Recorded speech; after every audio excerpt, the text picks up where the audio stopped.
Bonjour à tous, aujourd'hui nous allons parler d'ancrage. C'est parti.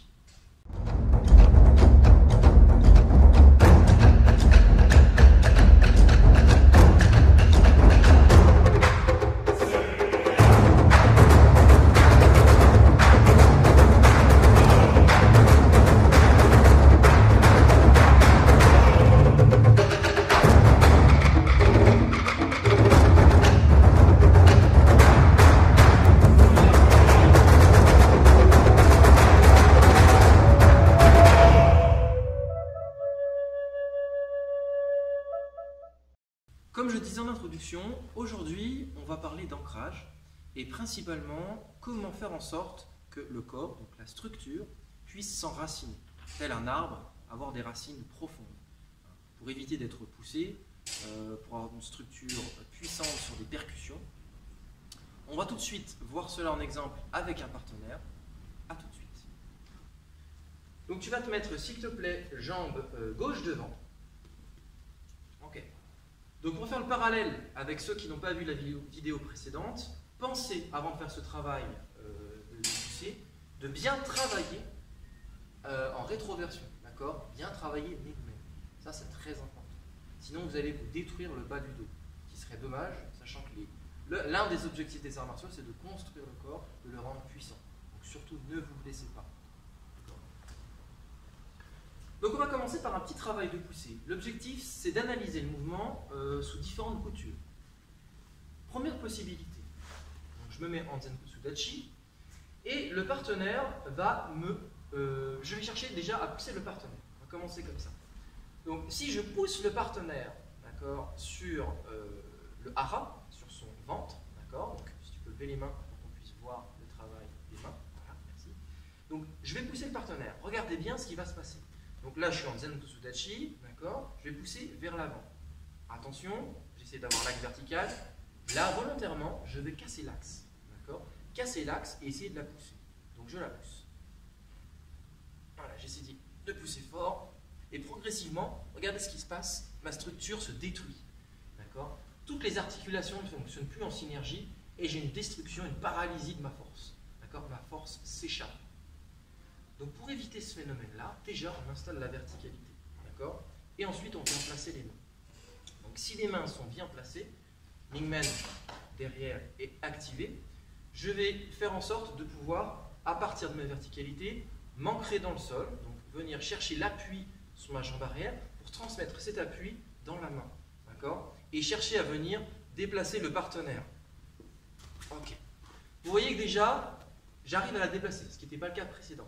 Maintenant, on va inverser les rôles pour faire un focus sur l'appui, l'ancrage, ce qui nous intéresse dans cette vidéo. Donc le partenaire va mettre les mains sur le hara à son tour et va chercher à déplacer.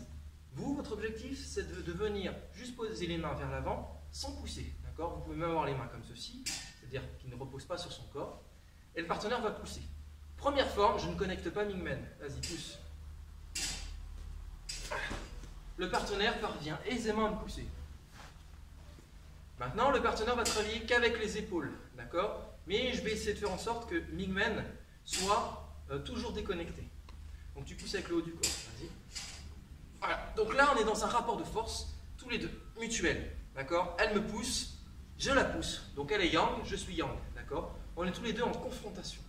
L'idée subtile de l'ancrage, c'est de se servir du yang et du yin.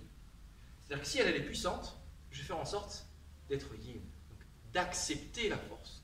L'acceptation, c'est un paramètre fondamental dans l'ancrage.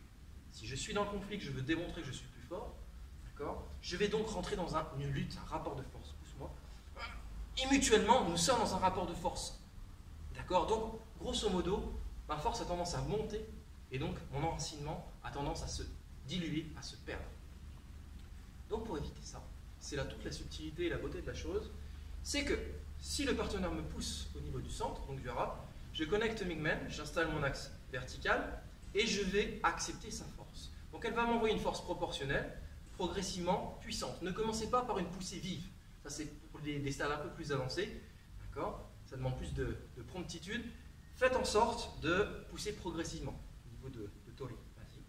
Donc elle me pousse et elle envoie de la force. Plus elle m'envoie de la force, plus mon axe vertical s'installe, et plus sa force est absorbée par la jambe arrière. Vas-y, vas-y, vas-y, à fond.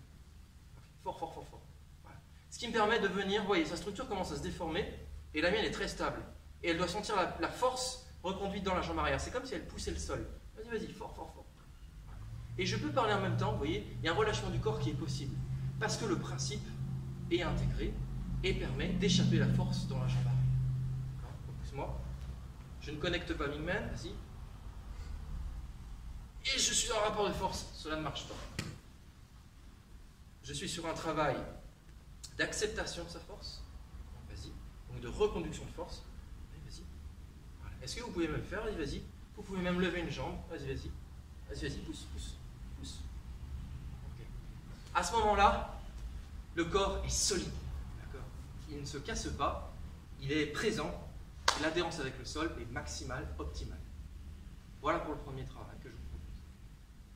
Deuxième travail, très intéressant également, donc il va au-delà ce travail-là. Là, vous avez vu que la poussée est exercée sur le centre, ce qui fait qu'on avait un travail aisé d'adhérence entre le centre et le bas. Maintenant, l'idée, c'est d'être capable de relier ce travail-là bas avec le travail des bras. Pour ça, je vous conseille d'expérimenter la chose avec le bâton. Donc, on va prendre un bo, il est grand. On va se mettre en Zenko Sutachi. On va se reculer un petit peu pour qu'on puisse bien voir, voilà, le travail complet. Donc, l'objectif du partenaire, c'est d'être capable de venir me pousser, d'accord. Donc vous allez faire en sorte de placer le bâton au niveau du centre, pas trop sur le côté, claque soit bien droit par rapport au centre, bien centré par rapport à votre posture. Et le partenaire va chercher à vous pousser. L'objectif, l'objectif ici, c'est d'éviter ça quand vous poussez, d'accord. Pour que le travail soit, parce que j'aime bien utiliser le mot équitable, pour qu'on soit dans une relation équitable, il faut faire en sorte de partir sur déjà une forme externe équitable. Par exemple, serre les mains ici.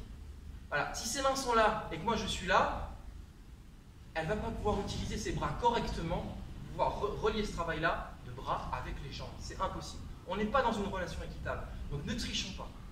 Voilà, mets tes bras devant. Si je mets mes bras à peu près au même niveau qu'elle, on démarre sur une posture en apparence externe équitable. D'accord ?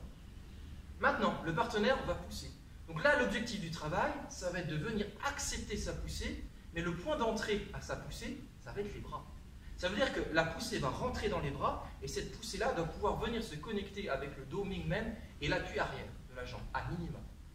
Toujours en ayant la verticalité et Mingmen, la porte Mingmen ouverte. Donc si le partenaire me pousse, vas-y, voilà. Je commence à activer cette connexion, voilà, cette force globale. Et là, vas-y, pousse, le max de ce que tu peux. Vas-y. Et là, j'accepte la force. Vas-y, vas-y.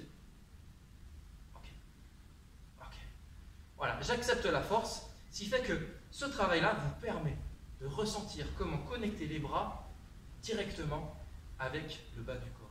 Ce qui était différent dans l'exercice précédent, où on ne travaillait que le bas. Maintenant, on va inverser, on va voir si elle, avec ces conseils-là, elle est capable de tenir, s'il y a encore besoin de travail. Donc je suis là, pour le moment, personne ne pousse, d'accord. Donc dans le travail d'acceptation, celui qui accepte ne pousse pas, il accepte. Et bien ça en tête, bien différent. Maintenant, je pousse. C'est moi qui donne la proportion et elle accepte en proportion ce que je lui donne pour pouvoir ensuite venir le transmettre dans le sol. Je suis là, je pousse. Ok. Il y a encore un petit peu de travail ici, mais l'ancrage est déjà solide au départ. On va le refaire une fois. Adjim.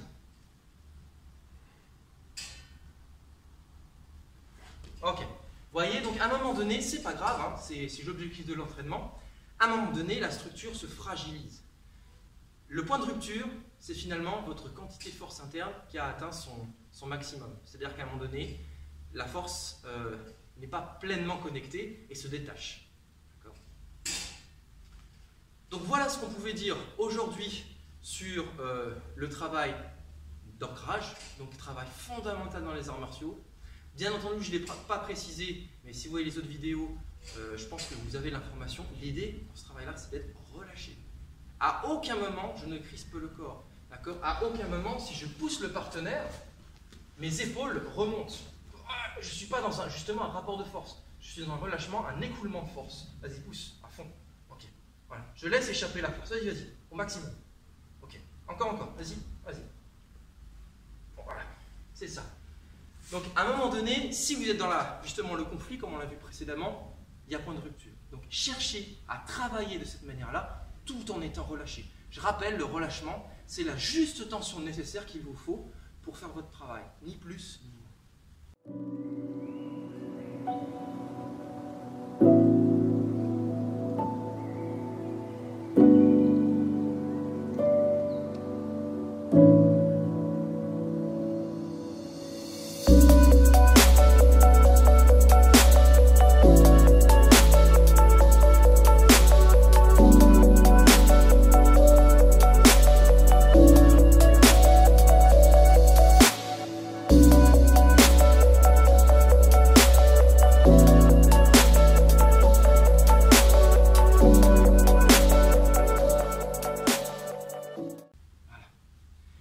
Merci d'avoir regardé cette vidéo, je vous dis à bientôt.